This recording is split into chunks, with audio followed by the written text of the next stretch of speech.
ಎಲ್ರಿಗೂ ನಮಸ್ಕಾರ. ನೀವು ನೋಡ್ತಾ ಇದ್ದೀರಾ ಟಿವಿ ವಿಕ್ರಮ. ನಾನು ಮುಮ್ತಾಜ್ ಅಬ್ದುಲ್ ನೆಲೆಡ್ಕ. ವೀಕ್ಷಕರೇ, 242 ಮಂದಿ, ಒಂದು ಹೊಸ ಭರವಸೆ, ಒಂದು ಹೊಸ ಕನಸು, ಒಂದು ಹೊಸ ಉತ್ಸಾಹದ ಜೊತೆಗೆ ಲಂಡನ್ಗೆ ಹಾರೋದಕ್ಕೆ ಏರ್ ಇಂಡಿಯಾ ವಿಮಾನ 171 ಅನ್ನು ಹತ್ತಿದ್ರು. ಅದರ ವಿಧಿಯಾಟ ಬೇರೆನೇ ಆಗಿತ್ತು. ಆ ವಿಮಾನ ಟೇಕ್ ಆಫ್ ಆದ ಕೇವಲ 40 ಸೆಕೆಂಡ್ಗಳಲ್ಲಿ ಹಾಸ್ಟೆಲ್ ಮೇಲೆ ಭೀಕರವಾಗಿ ಪತನ ಆಗುತ್ತೆ. ಅದರ ಜೊತೆಗೆ ವಿಶ್ವನಾಥ ಕುಮಾರ್ ರಮೇಶ್ ಅನ್ನುವಂಥ ಒಬ್ಬ ಪುಣ್ಯವಂತನ ಹೊರತಾಗಿ ಉಳಿದೆಲ್ಲರ ಜೀವನದ ಕನಸುಗಳು ಕೆಲವು ಕ್ಷಣಗಳಲ್ಲಿ ಬೂದಿಯಾಗಿ ಹೋಗುತ್ತೆ.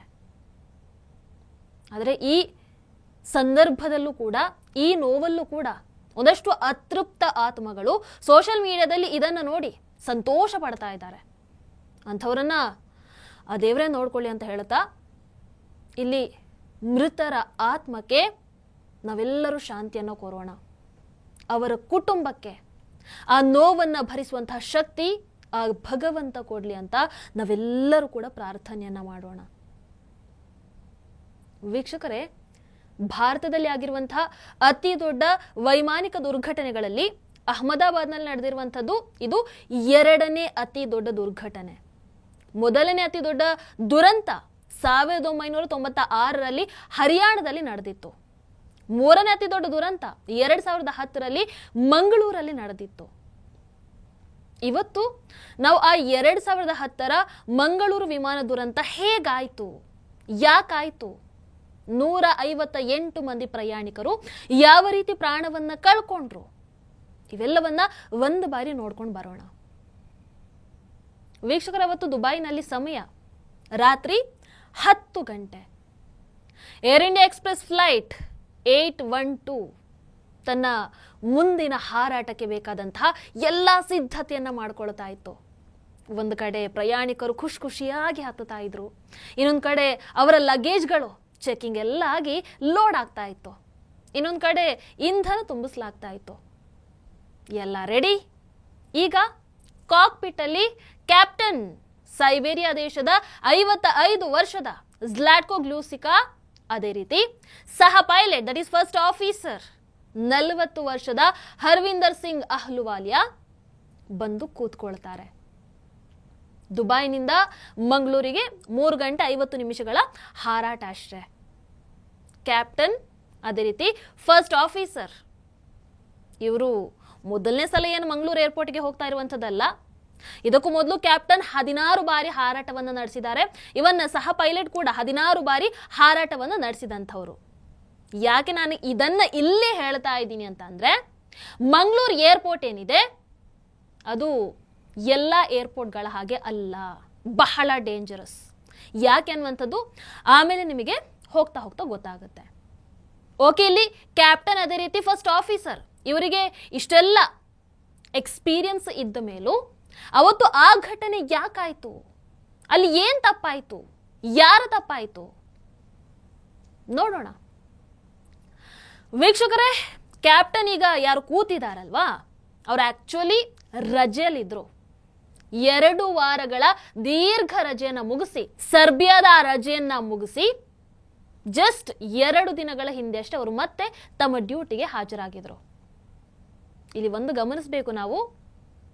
ಮೊದಲನೇದು, ಕ್ಯಾಪ್ಟನ್ಗೆ ಸರ್ಬಿಯಾದ ಆ ಸಮಯಕ್ಕೂ ಇಲ್ಲಿನ ಸಮಯಕ್ಕೂ ಇನ್ನೂ ಸೆಟ್ ಆಗಿರಲಿಲ್ಲ. ಕ್ಯಾಪ್ಟನ್ನ ಆ ಸ್ಲೀಪಿಂಗ್ ಸೈಕಲ್ ಸೆಟ್ ಆಗಿರಲಿಲ್ಲ. 2ನೇದು, ಅವತ್ತು ರಾತ್ರಿ ಅವರು ಆಕ್ಚುಲಿ ಕ್ಯಾಪ್ಟನ್ ಆಗಿ ಹೋಗೋದಕ್ಕೆ ಇರಲಿಲ್ಲ.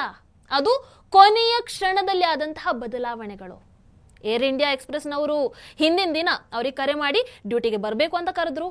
ಇವರು ಕ್ಯಾಪ್ಟನ್ ಓಕೆ ಅಂತ ಹೇಳ್ತಾರೆ. ಹಾಗಾಗಿ ಅವತ್ತು ಕ್ಯಾಪ್ಟನ್ಗೆ Mangalore to Dubai, Dubai to Mangalore ಹಾರಾಟ ಕಂಟಿನ್ಯೂಸ್ ಆಗಿ ಇತ್ತು. ವೀಕ್ಷಕರೇ, ನಿಮಗೆಲ್ರಿಗೂ ಗೊತ್ತಿರುತ್ತೆ, ಪೈಲಟ್ಗಳಿಗೆ ಹಾರಾಟಕ್ಕೂ ಮೊದಲು ಮೆಡಿಕಲ್ ಚೆಕಪ್ ಇದ್ದೇ ಇರುತ್ತೆ. ಆದರೆ ಇಲ್ಲಿ ಮಂಗಳೂರಲ್ಲಿ ಏನಾಗುತ್ತೆ ಅಂತ ಹೇಳಿದ್ರೆ, ಅವತ್ತು ಏರ್ ಇಂಡಿಯಾ ಎಕ್ಸ್ಪ್ರೆಸ್ನವರಿಗೆ ಮೆಡಿಕಲ್ ಆಫೀಸರ್ಸ್ ಇರಲಿಲ್ಲ. ಹಾಗಾಗಿ ಪೈಲಟ್ಗಳಿಗೆ ಅವತ್ತು ಮೆಡಿಕಲ್ ಟೆಸ್ಟ್ ಆಗಲಿಲ್ಲ. ಅವರು ಎಲಿಜಿಬಲ್ ಅಂತ ಸೈನ್ ಹಾಕಿ ಫ್ಲೈಟ್ ಹತ್ತುತ್ತಾರೆ. ಫ್ಲೈಟ್ ಮಂಗಳೂರಿಂದ ಸೇಫ್ ಆಗಿ ಟೇಕ್ ಆಫ್ ಆಗುತ್ತೆ, ದುಬೈನಲ್ಲಿ ಸೇಫ್ ಆಗಿ ಲ್ಯಾಂಡ್ ಆಗುತ್ತೆ. ಅದಾದ ನಂತರ ಈ ಕ್ಯಾಪ್ಟನ್ಗೆ ಮುಂದಿನ ಹಾರಾಟಕ್ಕೆ, that is Dubai to Mangalore ಫ್ಲೈಟಿಗೆ 1 ಗಂಟೆ 20 ನಿಮಿಷಗಳ ಕಾಲಾವಕಾಶ ಇತ್ತು. ಇಲ್ಲಿ ಈ ಸಣ್ಣ ಸಮಯದ ಒಳಗೆ ಮತ್ತೆ ಇವರು ಹಾರಾಟವನ್ನು ನಡೆಸೋದ್ರಿಂದ ದುಬೈನಲ್ಲಿ ಮತ್ತೆ ಮೆಡಿಕಲ್ ಚೆಕಪ್ ಇರಲಿಲ್ಲ. ಯಾಕಂದ್ರೆ ಇಲ್ಲಿ ಇವ್ರಗಳ ಪ್ರಕಾರ ಓಕೆ, ಮಂಗಳೂರಲ್ಲಿ ಹೇಗೂ ಮೆಡಿಕಲ್ ಚೆಕಪ್ ಆಗಿದೆ, 1 ಗಂಟೆ ಒಳಗೆ ಮತ್ತೆ ಹೋಗ್ತಾ ಇದ್ದಾರೆ, ಹಾಗಾಗಿ ಅದರ ಅವಶ್ಯಕತೆ ಇಲ್ಲವೇ ಇಲ್ಲ. ಅವರು ಫಿಸಿಕಲಿ ಫಿಟ್ ಇದ್ದಾರೆ ಅಂತ ಮೆಡಿಕಲ್ ಚೆಕಪ್ ಇರಲಿಲ್ಲ. ಎಲ್ಲಿ? ದುಬೈಯಲ್ಲಿ ಮೆಡಿಕಲ್ ಚೆಕಪ್ ಇರಲಿಲ್ಲ. ಆದ್ರೆ ಏನ್ ಮಾಡೋದು? ಲೆಕ್ಕಾಚಾರಗಳೆಲ್ಲವೂ ಕೂಡ ತಲೆ ಕೆಳಗಾಗಿದ್ವು. ವಿಧಿಯಾಟ ಅನ್ನುವಂಥದ್ದೇನಿದೆ ಅದು ಬೇರೆನೇ ಆಗಿತ್ತು.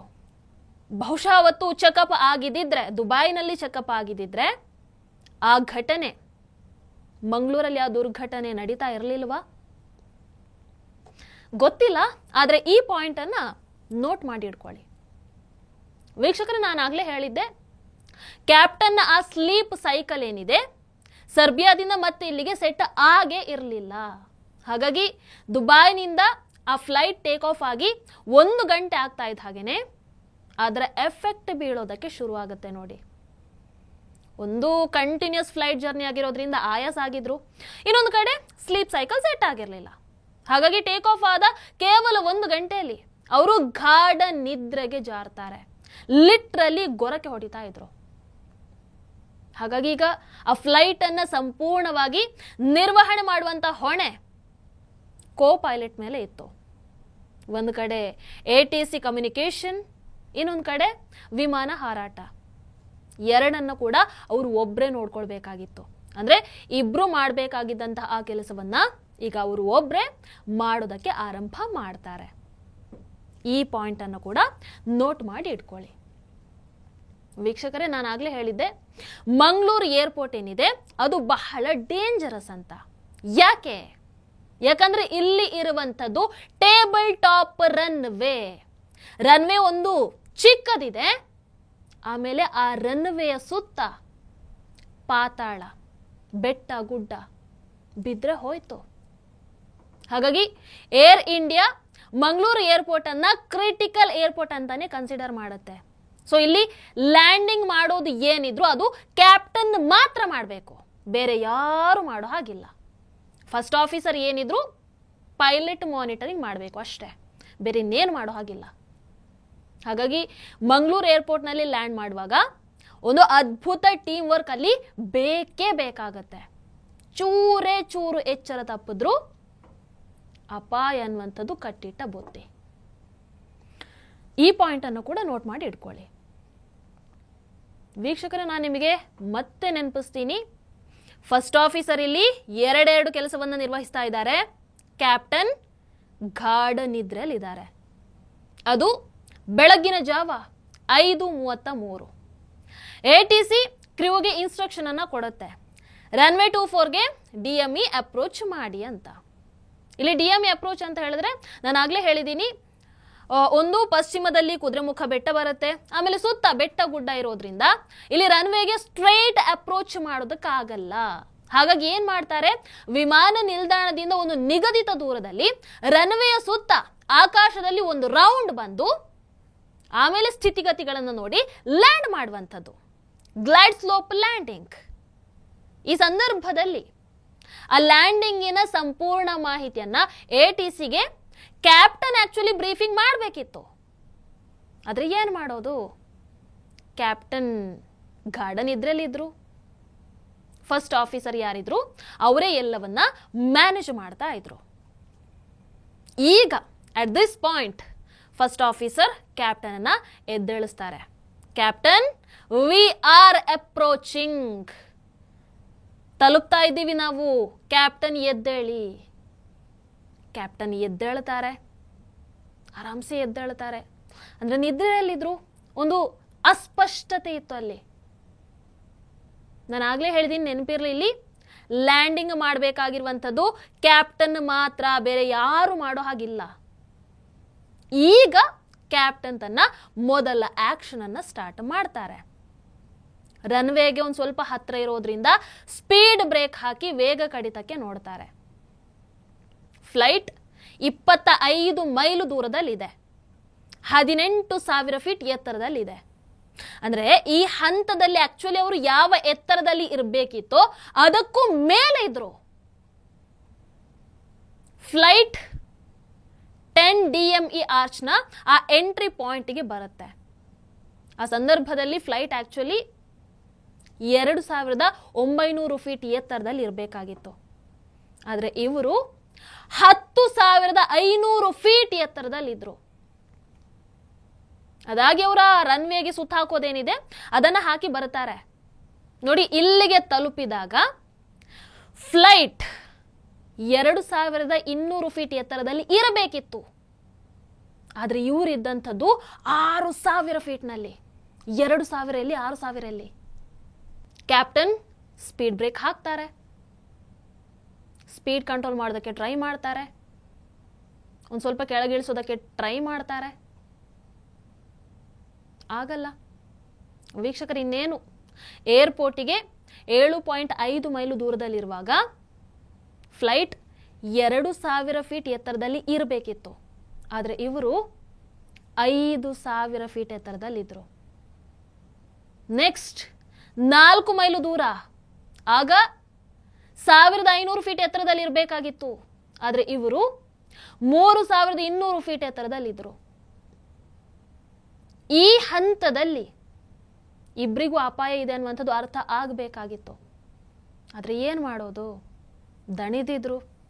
ಇಬ್ಬರಿಗೂ ಆ ಪಾಯಿಂಟ್ ಅಲ್ಲಿ ಅದು ಅರ್ಥ ಆಗಲಿಲ್ಲ. ಲ್ಯಾಂಡ್ ಆಗ್ತಾ ಇದ್ದ ಹಾಗೇನೆ ಫ್ಲೈಟ್ ಆಕ್ಚುಲಿ 1,200 ಫೀಟ್ ಎತ್ತರದಲ್ಲಿ ಇರಬೇಕಾಗಿತ್ತು. ಆದರೆ ಇವರು 2,200 ಫೀಟ್ ಎತ್ತರದಲ್ಲಿ ಇದ್ರು. ಈ ಪಾಯಿಂಟ್ ಅಲ್ಲಿ ಫಸ್ಟ್ ಆಫೀಸರ್ಗೆ ಅಪಾಯದ ಅರಿವಾಗತ್ತೆ. ಆಗ ಅವರು ಕ್ಯಾಪ್ಟನ್ಗೆ ಹೇಳ್ತಾರೆ, ಕ್ಯಾಪ್ಟನ್, ನಾವಿನ್ನೂ ತುಂಬಾ ಎತ್ತರದಲ್ಲಿದ್ದೀವಿ, ಆದ್ರೆ ರನ್ವೇ ನೋಡಿದ್ರೆ ನಮ್ಮ ನೇರಕ್ಕೆ ಕೆಳಗೆ ಹಾಗೆ ಇದೆ, ಇದು ಲ್ಯಾಂಡಿಂಗ್ ಮಾಡೋದಕ್ಕೆ ಸಾಧ್ಯ ಇಲ್ಲ.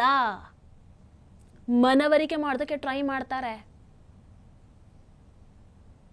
ವೀಕ್ಷಕರೇ, ಇನ್ನೇನು ಏರ್ಪೋರ್ಟಿಗೆ 2 ಮೈಲು ದೂರ ಇದೆ ಅಂತಂದಾಗ ಕ್ಯಾಪ್ಟನ್ ಆಟೋ ಪೈಲಟ್ ಅನ್ನ ಡಿಸ್ಕನೆಕ್ಟ್ ಮಾಡ್ತಾರೆ. ಇವ್ರು ಆಟೋ ಕಂಟ್ರೋಲ್ ತಗೊಳ್ತಾರೆ. ಆದ್ರೆ ಕಾಕ್ಪಿಟ್ ಅಲ್ಲಿ ವಾರ್ನಿಂಗ್ ಬರ್ತಾನೆ ಇತ್ತು. ಕ್ಯಾಪ್ಟನ್ಗೆ ಅರ್ಥ ಆಗುತ್ತಾಗ, ಇಲ್ಲ, ನಾನು ಏನೋ ತಪ್ಪು ಮಾಡ್ತಾ ಇದ್ದೀನಿ. ಆದರೂ ಅದನ್ನ ಕಡೆಗಣಿಸಿ ಲ್ಯಾಂಡಿಂಗ್ ನತ್ತ ಕ್ಯಾಪ್ಟನ್ ಹೋಗ್ತಾರೆ. ಈಗ ಇರುವಂತಹ ಸ್ಪೀಡ್ಗೆ ಏನೇ ಮಾಡಿದ್ರು ನಿಲ್ಸೋದಕ್ಕೆ ಸಾಧ್ಯನೇ ಇಲ್ಲ ಅನ್ನುವಂಥದ್ದು ಫಸ್ಟ್ ಆಫೀಸರ್ಗೆ ಗೊತ್ತು. ಹಾಗಾಗಿ ಆತ ಹೇಳ್ತಾನೆ, go around captain, go around, ಮೇಲಕ್ಕೆ ತಗೊಳ್ಳಿ, ಬೇಡ ಇಲ್ಲಿ ಲ್ಯಾಂಡಿಂಗ್ ಮಾಡೋದು ಬೇಡ, ಮೇಲಕ್ಕೆ ತಗೊಳ್ಳಿ ಅಂತ ಹೇಳ್ತಾರೆ. ಕ್ಯಾಪ್ಟನ್ ಕೇಳೋದಕ್ಕೆ ರೆಡಿನೇ ಇರಲಿಲ್ಲ. ಅಂಡ್ ಇಲ್ಲಿ ನಾನು ಆಗ್ಲೇ ಹೇಳಿದ್ದೀನಿ, ಫಸ್ಟ್ ಆಫೀಸರ್ ಏನೂ ಮಾಡೋ ಹಾಗಿರ್ಲಿಲ್ಲ, ಅವರು ಕಂಟ್ರೋಲ್ ತಗೊಳ್ಳೋ ಹಾಗೆ ಇಲ್ಲ. ಯಾಕಂದ್ರೆ ಇದು ಮಂಗಳೂರು ಏರ್ಪೋರ್ಟ್, ಇಲ್ಲಿ ಕ್ಯಾಪ್ಟನ್ ಮಾತ್ರ ಲ್ಯಾಂಡಿಂಗ್ ಅನ್ನ ಮಾಡಬೇಕು. ವೀಕ್ಷಕರ, ಲ್ಯಾಂಡಿಂಗಿಗೆ 1 ಮೈಲು ದೂರ ಇತ್ತು. ಆಗ್ಲೂ ಇವರು ತುಂಬಾ ಎತ್ತರದಲ್ಲೇ ಇದ್ರು, ತುಂಬಾ ಸ್ಪೀಡಲ್ಲೇ ಇದ್ರು. 300 ಫೀಟ್ ಎತ್ತರದಲ್ಲಿ ಇರಬೇಕಾದಂತಹ ಫ್ಲೈಟ್ ಆ ಸಂದರ್ಭದಲ್ಲಿ 700 ಫೀಟ್ ಎತ್ತರದಲ್ಲಿ ಇತ್ತು. ಕಾಕ್ಪಿಟ್ ನಲ್ಲಿ ಅಲಾರಾಮ್ ರಿಂಗ್ ಆಗ್ತಾನೆ ಇದೆ. ಫಸ್ಟ್ ಆಫೀಸರ್ ಹೇಳ್ತಾರೆ, ಕ್ಯಾಪ್ಟನ್ ಮೇಲಕ್ಕೆ ಹೋಗಿ, ರನ್ವೇ ಮುಗಿತಾ ಬಂತು, ಸಾಧ್ಯ ಇಲ್ಲ.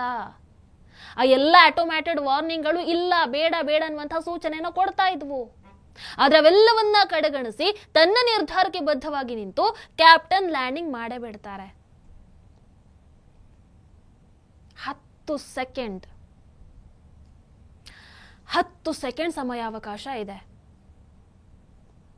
ಸ್ಪೀಡ್ ಕಂಟ್ರೋಲ್ ಆಗ್ತಿಲ್ಲ, ಫ್ಲೈಟ್ ನಿಲ್ತಿಲ್ಲ, ರನ್ವೇ ಮುಗಿತಾ ಬಂತು.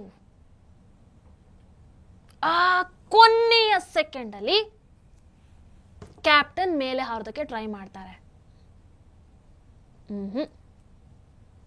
ಏನ್ ಮಾಡೋದು? ಕಾಲ ಮಿಂಚೋಗಿತ್ತು.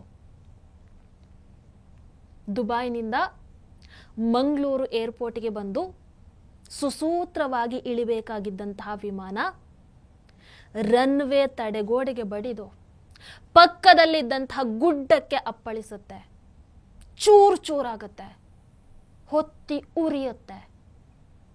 ಆ ಮೂಲಕ 6 ಸಿಬ್ಬಂದಿಗಳು ಸೇರಿದ ಹಾಗೆ ಅದರಲ್ಲಿ 166 ಪ್ರಯಾಣಿಕರಿದ್ರು.